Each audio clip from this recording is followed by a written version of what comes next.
Hello friends. आज का dictation आनंद मासिक पत्रिका अंक 11 से लिया गया है, जो कि 3 स्पीड 80 शब्द प्रति मिनट, 90 शब्द प्रति मिनट, 100 शब्द प्रति मिनट की गति से डाला जाएगा। इसके अलावा आपको टेलीग्राम की लिंक नीचे डिस्क्रिप्शन बॉक्स में मिल जाएगी। इसके अलावा आपको अनेक प्रकार की प्लेलिस्ट की लिंक भी नीचे डिस्क्रिप्शन बॉक्स में मिल जाएगी, जैसे कि रामधारी गुप्ता खंड 1, रामधारी गुप्ता खंड 2, newspaper dictations, 10 minute non stop dictations, free practice batch dictation, previous year में एग्ज़ाम में बोले गए डिक्टेशन, साथ ही कठिन शब्दों की आउटलाइन वाले शॉर्ट्स भी मिल जाएंगे।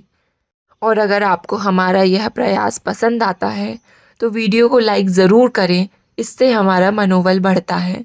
तो ज़्यादा समय ना लेते हुए डिक्टेशन स्टार्ट करते हैं 5 सेकंड के बाद।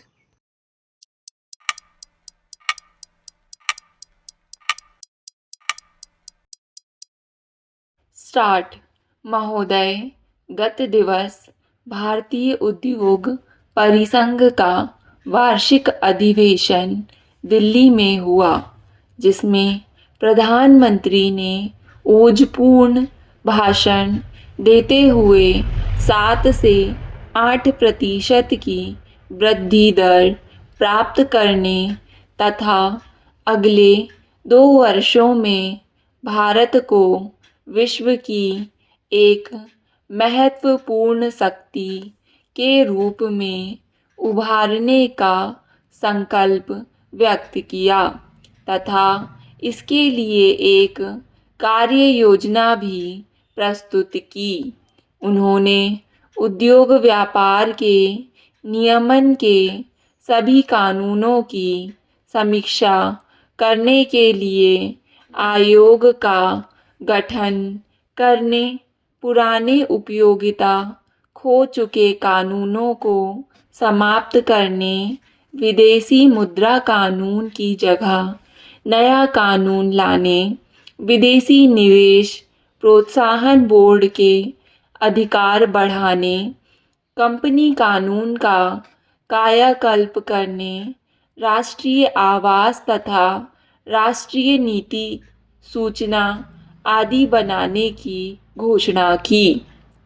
प्रधानमंत्री ने कहा कि घरेलू उद्योगों के बारे में कोई भी सरकारी आदेश व्यापक विचार विमर्श के बाद ही जारी किया जाएगा।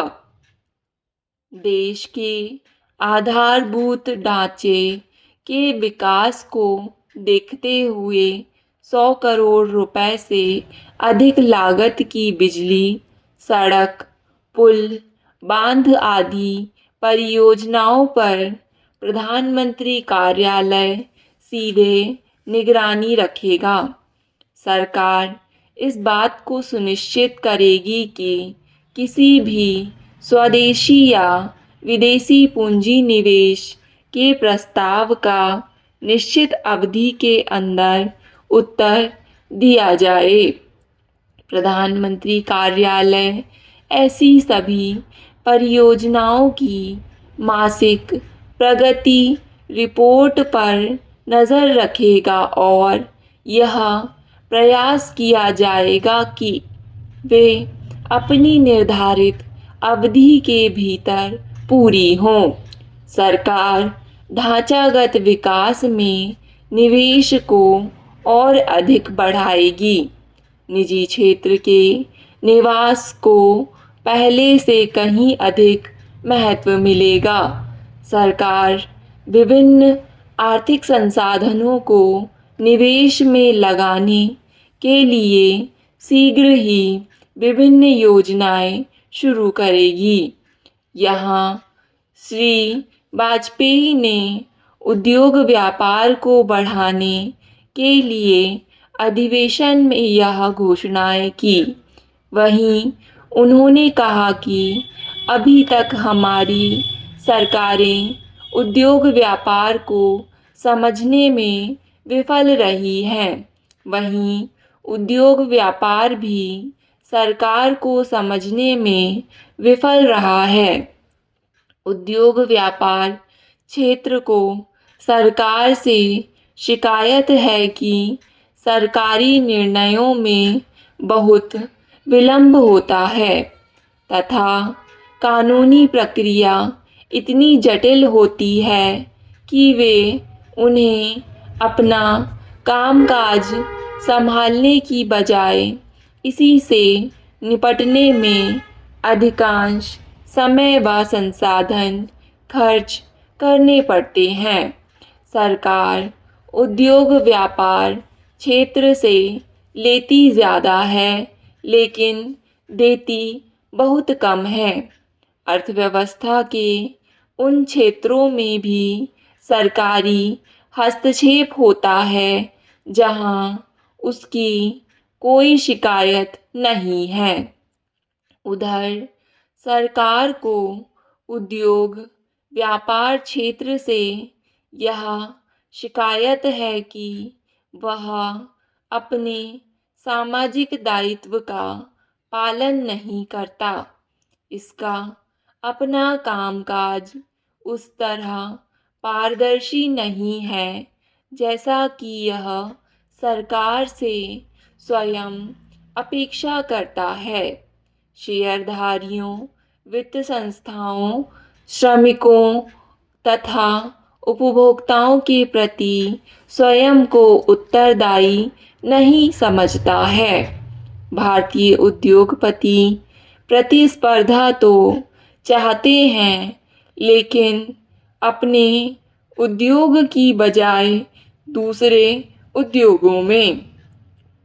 आम आदमी को भी उद्योगों तथा सरकार से शिकायतें हैं कि सरकार और उद्योग व्यापार के शीर्षस्थ लोगों में साठगांठ है। देश में दो कानून चलते हैं, एक आम आदमी के लिए और दूसरा सरकारी व उद्योग व्यापार क्षेत्र के बड़े लोगों के लिए।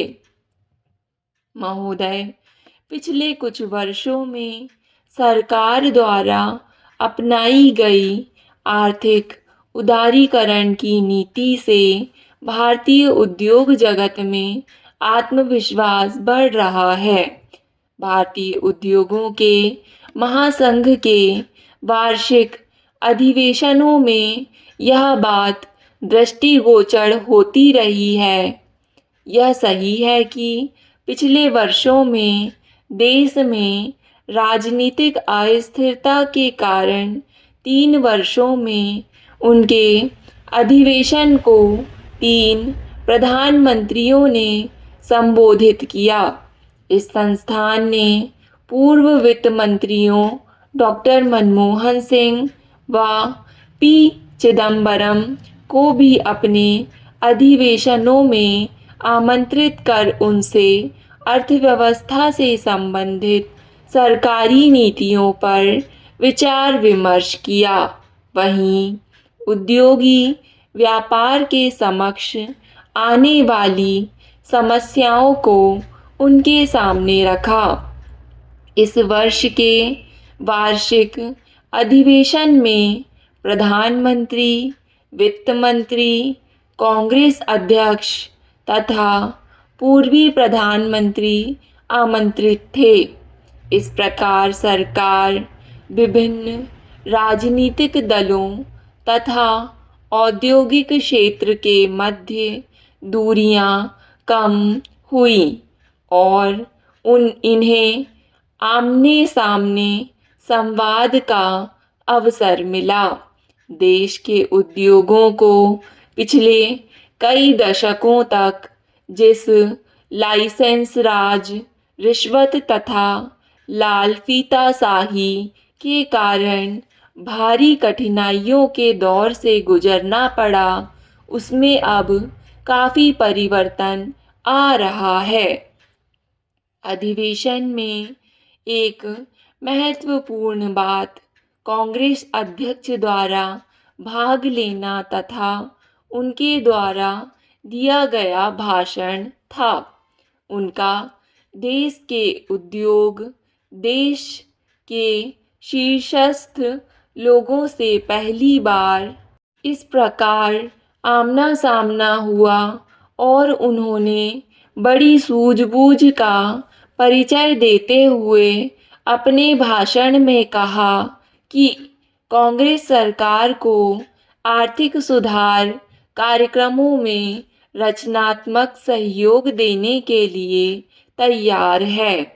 देश की आर्थिक उन्नति के लिए अगर कानूनों में बदलाव की आवश्यकता पड़ती है तो उनकी पार्टी संसद में उसका समर्थन करेगी। कांग्रेस ने भी अपने चुनाव घोषणा पत्र में सभी क्षेत्रों के संतुलित विकास के लिए 7 से 8% विकास दर का लक्ष्य रखा है। श्री गुजराल ने भी इस अवसर पर कहा कि देश में गठबंधन सरकारों का दौर चल रहा है और भारत में ये सरकारें स्थायित्व लाएंगी।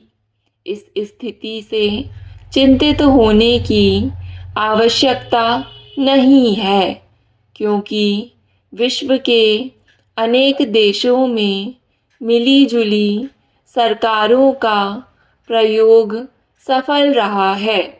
उन्होंने कहा कि भारत अपने प्रतिरक्षा तथा आर्थिक क्षेत्र में सक्षम है। वित्त मंत्री ने कहा कि सरकार का लक्ष्य कर वृद्धि नहीं, बल्कि करों की वसूली में वृद्धि का है। उन्होंने कहा कि करों की वसूली के लिए बजट में कड़े प्रावधान किए जाएंगे। आज छोटे बड़े उद्योग देश की अर्थव्यवस्था की रीढ़ की हड्डी हैं।